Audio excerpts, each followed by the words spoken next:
السلام علیکم۔ بڑا انسان وہ ہے جس کے سامنے کوئی اپنے آپ کو چھوٹا نہ سمجھے۔ دنیا کے تکبر سے انسان اتنا برباد نہیں ہوتا جتنا دین کے تکبر سے برباد ہوتا ہے۔ ایسے نیک نہ بنے کہ ہر بندہ گناہگار نظر آنے لگے۔ جس طرح لوگ مردے کو کندھا دینا افضل سمجھتے ہیں، اسی طرح زندہ کو سہارا دینا افضل سمجھ لیں تو زندگی کتنی آسان ہو جائے۔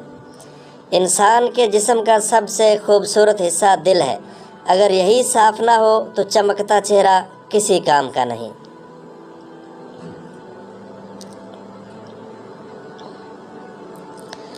آپ کب صحیح تھے یہ کوئی یاد نہیں رکھتا، لیکن آپ کہاں غلط ہو یہ کوئی نہیں بھولتا۔ موت سب سے بڑی حقیقت ہے جس کو ہر شخص بھلا بیٹھا ہے، اور زندگی سب سے بڑا دھوکہ ہے جس کے پیچھے ہر شخص بھاگ رہا ہے۔ نظر انداز کرنا سیکھیں، کچھ تفصیلات زندگی کو مختصر کر دیتی ہیں۔ عاجزی یہ ہے کہ دوسروں کی ایک برائی دیکھنے پر اپنی 10 یاد آ جائیں۔ انسان اپنے اخلاق کی وجہ سے دل میں اتر جاتا ہے یا دل سے اتر جاتا ہے۔ آپ اپنی زندگی سے بھلے خوش نہ ہوں، پر کچھ لوگ ایسے بھی ہیں جو آپ جیسی زندگی جینے کے لیے ترستے ہیں۔ دنیا کا سب سے خوبصورت پودا محبت کا ہے، جو زمین پر نہیں لوگوں کے دلوں میں اگتا ہے۔ گفتگو ہی بتا دیتی ہے تربیت ہوئی ہے یا صرف پالا گیا ہے۔ زندگی بہت میٹھی ہے اگر آپ اس میں اپنی زبان کا زہر شامل نہ کریں۔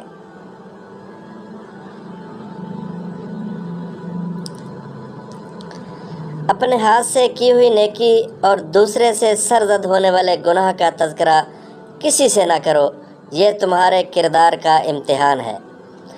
حیرت ہے کہ لوگ ہماری اچھائی کے بارے میں پوری تصدیق کرتے ہیں اور برائی پر بلا تصدیق اور بنا سوچے سمجھے ہی یقین کر لیتے ہیں۔ ایک عورت کی تربیت کا امتحان بہو بننے کے بعد اور اخلاق کا امتحان ساس بننے کے بعد ہوتا ہے۔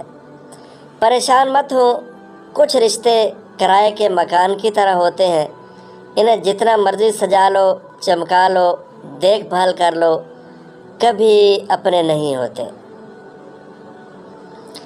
ہمیشہ اس وقت بولیں جب آپ کو احساس ہو کہ آپ کے الفاظ جو آپ کہنے جا رہے ہیں آپ کی خاموشی سے زیادہ خوبصورت ہیں۔ خوشیوں کا تعلق آپ کے حالات سے نہیں، آپ کے فیصلوں سے ہے۔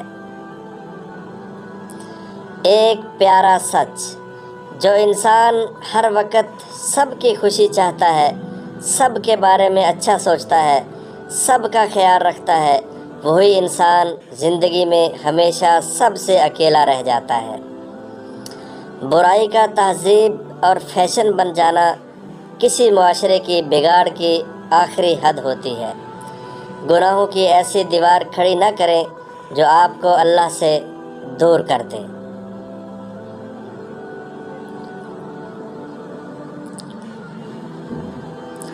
گناہوں کو پھیلانے کا ذریعہ بھی مت بنو، کیونکہ ہو سکتا ہے آپ تو توبہ کر لو، پر جس کو آپ نے گناہ پر لگایا ہے وہ آپ کی آخرت کی تباہی کا سبب بن جائے۔